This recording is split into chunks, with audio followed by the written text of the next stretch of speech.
Hey, what is going on, guys? This is Richard from the Onward Men Podcast, a podcast built specifically for men that want to grow in income and impact and dominate your purpose.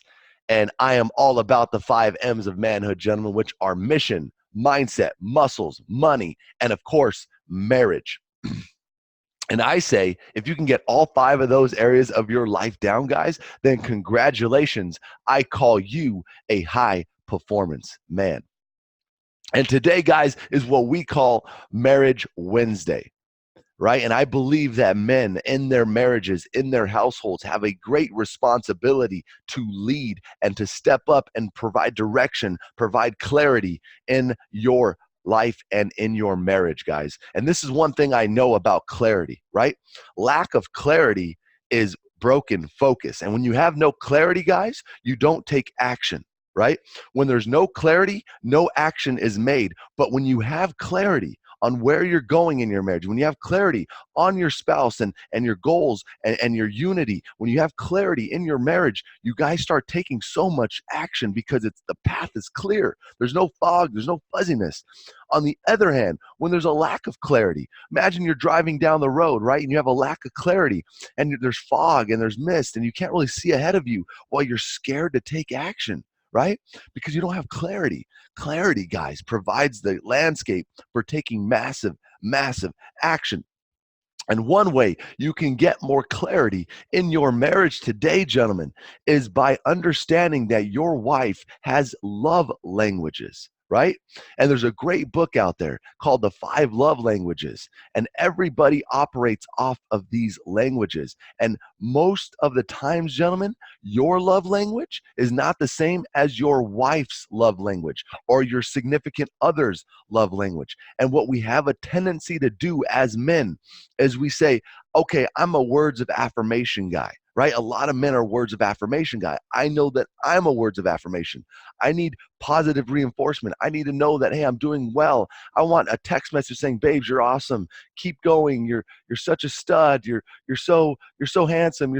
I love words, guys. Words drive me. Words make me feel so good inside, right?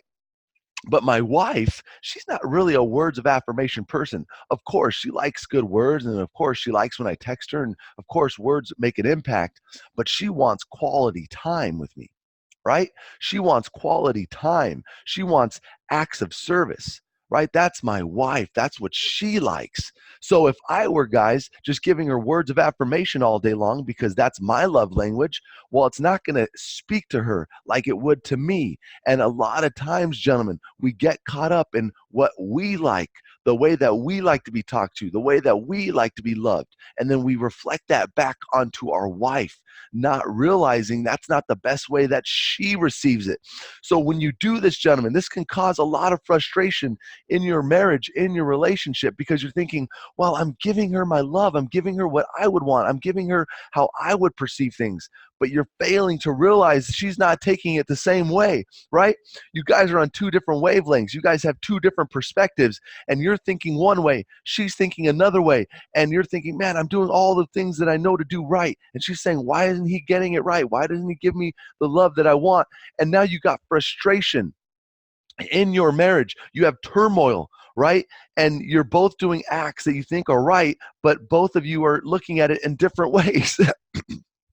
So this can cause so much frustration in a marriage, and eventually it'll be a pattern, right? Now you're just living in those habits. You're living in those ways of thinking, in those ways of doing, and frustration builds, resentment builds, and eventually, who knows, 5 years down the line, 10 years down the line, 15 years down the line, you're like, enough is enough. I can't handle it anymore. And then boom, maybe a marriage separates. Boom, maybe a marriage gets divorced. And it's just because of those small little acts that you think you're doing right, but you're not.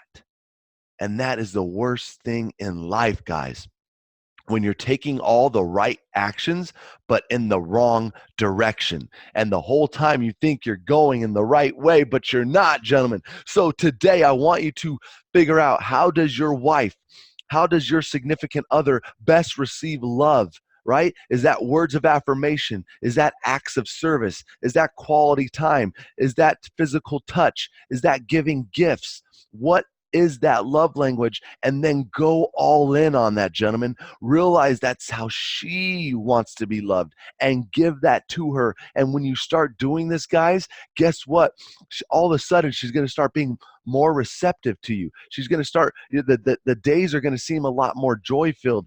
All of a sudden, you're going to see how she respects you more and how she's taking your opinions to heart more and how she believes in you more. And now your marriage is starting to grow and you guys are starting to become united and everything seems to be lining up, all because you are speaking to her in a language that she understands, right? And it's that simple, guys. You think you're speaking English to her, but what she's hearing is Japanese because you guys are on two different wavelengths. So I hope, gentlemen, that this helps you in your marriage, in your relationships. Figure out how she needs to be loved. Figure out how she perceives your actions. Figure out how she needs you to show up in the marriage and in the relationship. And then go all in on that, guys. Stop thinking about yourself. Start thinking about her needs, her perspective, and that will change the game in your marriage, in your relationship. And this is, of course, like everything I talk about, guys. It's hard to implement. It's hard to create the habits, but once you do, the payoffs are huge, huge, huge, huge. So, with that being said, I hope this episode helps you guys. I hope this gives you some light and it gives you a fresh perspective on how to build your relationship in your marriage, gentlemen. And like always, if you want to scale your income, your impact, and you want to subconsciously reprogram your mind for success, take out all the fear, take out all the garbage, take out all the nonsense that run through your head and reprogram for significant success, then go to richardmugica.com/man up. And I will see you there. And of course, gentlemen, if you are the type of man that likes to be part of something bigger than yourself and that you like to spread the news of something that is good for people, then I invite you to share this podcast with other men. Let them know about the Onward Men movement and that we are going to change the landscape, guys, one man at a time. I appreciate you checking in. I hope this content helps you, and I want you to dominate every single day. We're out. Peace.